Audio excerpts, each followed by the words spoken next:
اللہم صلی علی سیدنا محمد وعلی آلہ واصحابہ وبارک وسلم۔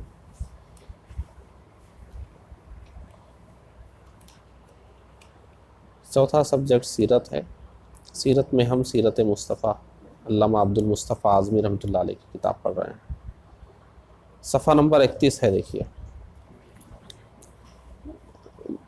مقدمہ چل رہا ہے، عنوان دیکھیے ملک عرب۔ یہ بر اعظم ایشیا کے جنوب مغرب میں واقع ہے۔ ایشیا جو پورا ایک بر اعظم ہے، اس کے جنوب مغرب میں ملک عرب واقع ہے۔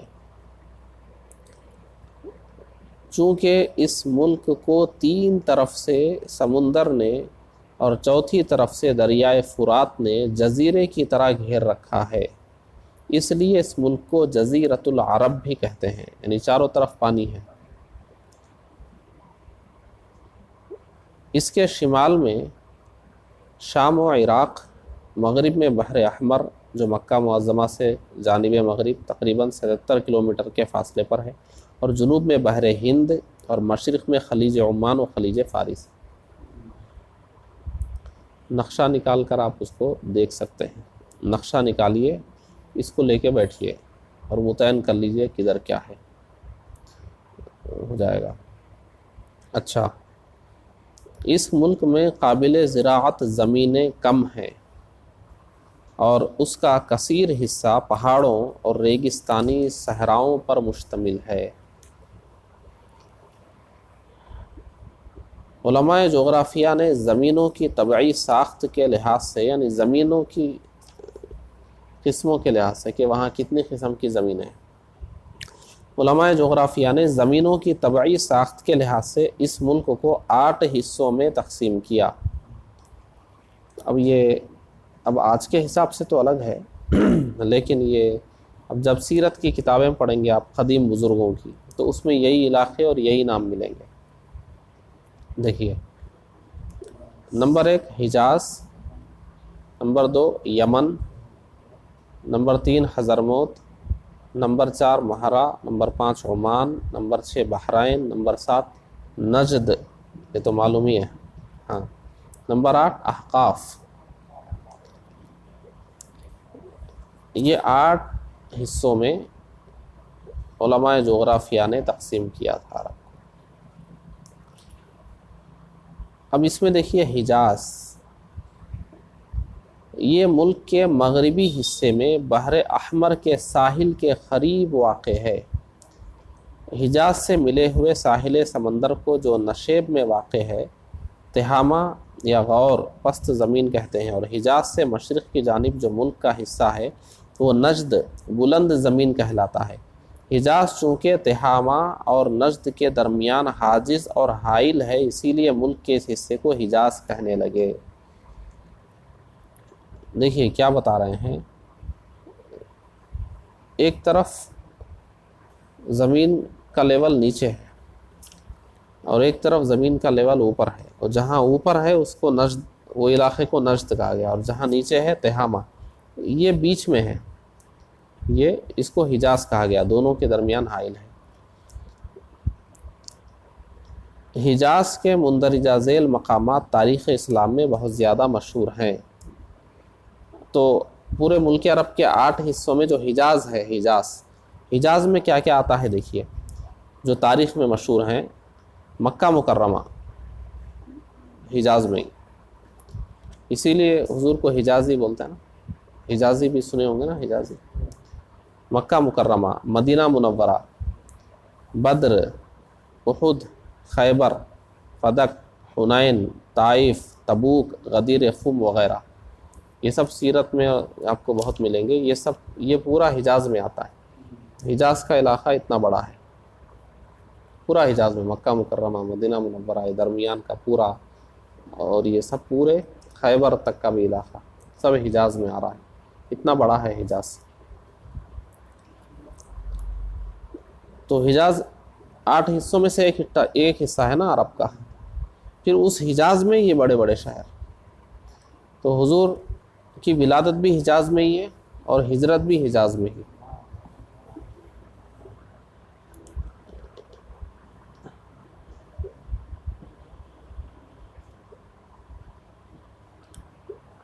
دیکھیے حضرت شعیب علیہ السلام کا شہر، حضرت شعیب علیہ السلام کا شہر مدین، کیا نام ہے؟ مدین، تبوک کے محاذ میں بحر احمر کے ساحل پر واقع ہے۔ مقام حجر میں وادی القریٰ ہے، وہاں اب تک عذاب الہی سے قوم سمود کی الٹ پلٹ کر دی جانے والی بستیوں کے آثار پائے جاتے ہیں۔ طائف حجاز میں سب سے زیادہ سرد یعنی ٹھنڈا اور سرسبز مقام ہے، یعنی وہاں ہریالی ہے، وہاں کھیتی وغیرہ ہوتی ہے، سرسبز اگتا ہے، وہاں پر سبزہ اگتا ہے زیادہ، اور یہاں کے میوے بہت مشہور ہیں۔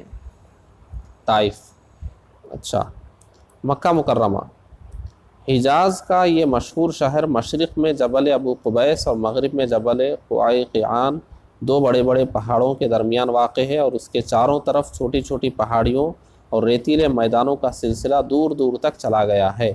اسی شہر میں حضور شہنشاہ کونین صلی اللہ علیہ وآلہ وسلم کی ولادت باسعادت ہوئی۔ اس شہر اور اس کے اطراف میں مندرجہ ذیل مشہور مقامات واقع ہیں: کعبہ معظمہ، صفا مروہ، مینا، مزدلفہ، عرفات، غار حرا، غار ثور، جبل تنعیم، جعرانہ وغیرہ۔ یہ جب حج کا بیان سنتے ہوں گے آپ لوگ، یہ سب الفاظ سنتے ہوں گے، مینا، مزدلفہ اور سب۔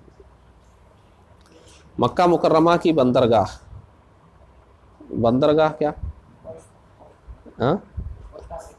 نہیں، جہاں پر جہاز آ کر رکتے ہیں، بندرگاہ۔ اور ہوائی اڈہ، ہوائی اڈہ کیا؟ ایئرپورٹ، جدہ ہے، جو تقریباً 54 کلومیٹر سے کچھ زائد کے فاصلے پر بحیرہ قلزم کے ساحل پر واقع ہے۔ مکہ مکرمہ میں ہر سال ذوالحجہ کے مہینے میں تمام دنیا کے لاکھوں مسلمان بحری، ہوائی اور خشکی کے راستوں سے حج کے لیے آتے ہیں۔ بحری یعنی سمندری، ہوائی وہی ہوائی جہاز سے جاتے ہیں، اور خشکی کے راستوں سے۔ اب ادھر کے لوگ سب خشکی کے راستوں سے جاتے ہیں نا، تو تینوں راستوں سے حج کے لیے آتے ہیں۔ مدینہ منورہ، مکہ مکرمہ سے تقریباً 320 کلومیٹر کے فاصلے پر۔ اب یہ ہو سکتا ہے کلومیٹر آج کے حساب سے فرق ہو جائے، لیکن قریب قریب اتنا ہو جاتا ہے کہ کتنا بھی کلومیٹر رہے لگ بھگ معلوم ہو گیا، کافی ہے۔ جہاں مکہ مکرمہ سے ہجرت فرما کر حضور اکرم صلی اللہ علیہ وسلم تشریف لائے اور 10 برس تک مقیم رہ کر اسلام کی تبلیغ فرماتے رہے، اور اسی شہر میں آپ کا مزار مقدس ہے جو مسجد نبوی کے اندر گنبد خضرا کے نام سے مشہور ہے۔ یہ سب باتیں پہلے سے معلوم ہے نا، مشہور و معروف باتیں، لیکن اس کو نئے انداز میں بتا رہے ہیں، تو بھائی جو پہلی بار پڑھ رہا ہے اس کے حساب سے بتانا ہوگا نا۔ تو اب ہم کو معلوم ہے، اور معلوم بھی کہاں سے ہے؟ یہیں سے معلوم ہے۔ تو چلیے،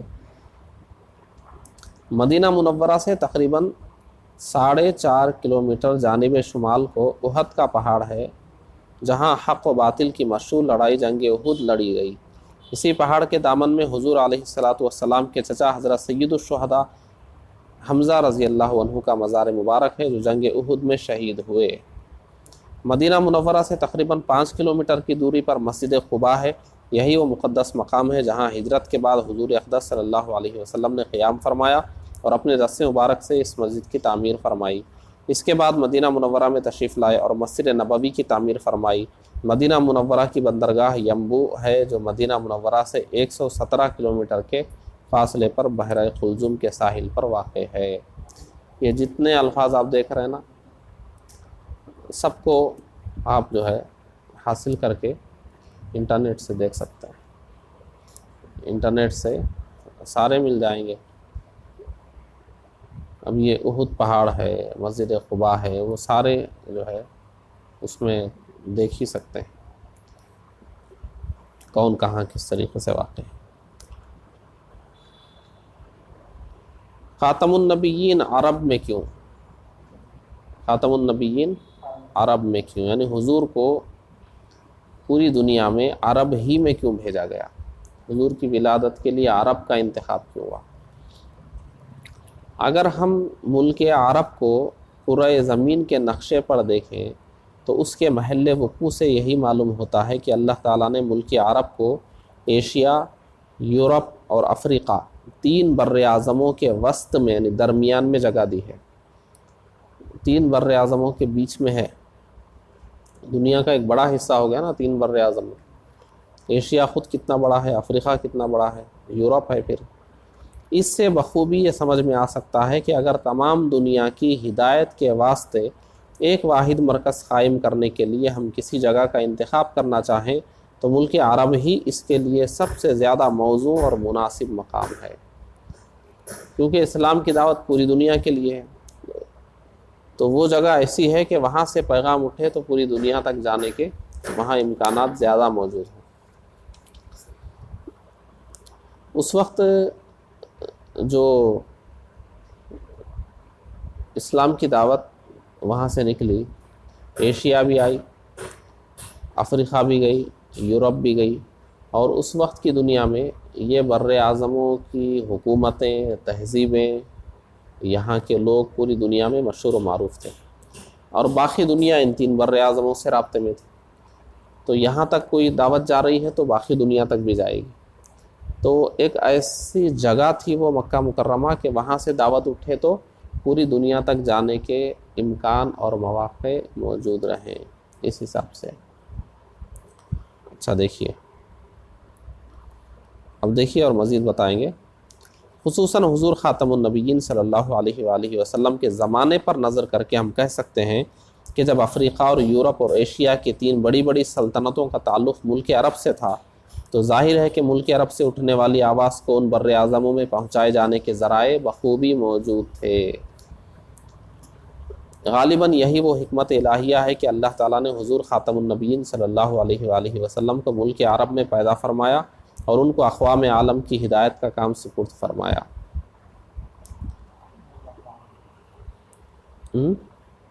دیکھیے، عرب کی سیاسی پوزیشن۔ حضور نبی آخر الزمان صلی اللہ علیہ وسلم کی ولادت مبارکہ کے وقت ملک عرب کی سیاسی حالت کا یہ حال تھا کہ جنوبی حصے پر سلطنت حبشہ کا اور مشرقی حصے پر سلطنت فارس کا قبضہ تھا، اور شمالی ٹکڑا سلطنت روم کے مشرقی شاخ سلطنت قسطنطنیہ کے زیر اثر تھا۔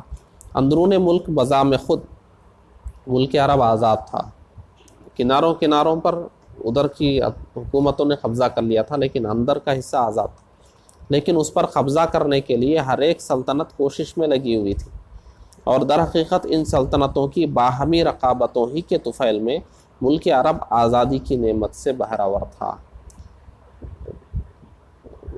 3-4 حکومتیں چاہ رہی ہے، ان کے جھگڑوں میں کسی کی بھی حکومت نہیں ہو رہی تو آزاد ہے۔ تو یہ حکومتوں کے جھگڑوں سے ہی وہ حصہ آزاد تھا، نہ وہ کر پا رہے ہیں نہ دوسروں کو کرنے دے رہے ہیں، نتیجے میں کیا ہے؟ آزاد ہے۔ اچھا، عرب کی اخلاقی حالت دیکھیے۔ عرب کی اخلاقی حالت نہایت ہی ابتر بلکہ بد سے بدتر تھی۔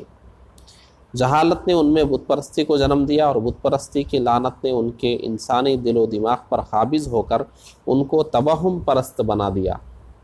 وہ مظاہر فطرت کی ہر چیز، پتھر، درخت، چاند، سورج، پہاڑ، دریا وغیرہ کو اپنا معبود سمجھنے لگ گئے تھے، اور خود ساختہ مٹی اور پتھر کی مورتوں کی عبادت کرتے تھے۔ عقائد کی خرابی کے ساتھ ساتھ ان کے اعمال و افعال بے حد بگڑے ہوئے تھے۔ قتل، رہزنی، جوا، شراب نوشی، حرام کاری، عورتوں کا اغوا، لڑکیوں کو زندہ درگور کرنا، عیاشی، فحش گوئی، غرض کون سا ایسا گندا اور گھناؤنا عمل تھا جو ان کی شرست میں نہ رہا ہو۔ چھوٹے بڑے سب کے سب گناہوں کے پتلے اور پاپ کے پہاڑ بنے ہوئے تھے۔ یہ عرب کی حالت تھی اس وقت۔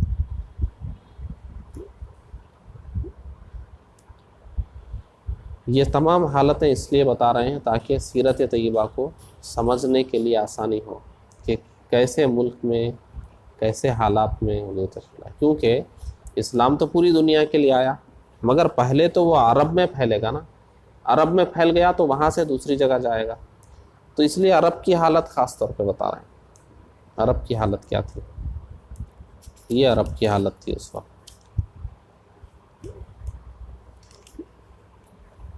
اتنا کافی ہے آج کے لیے.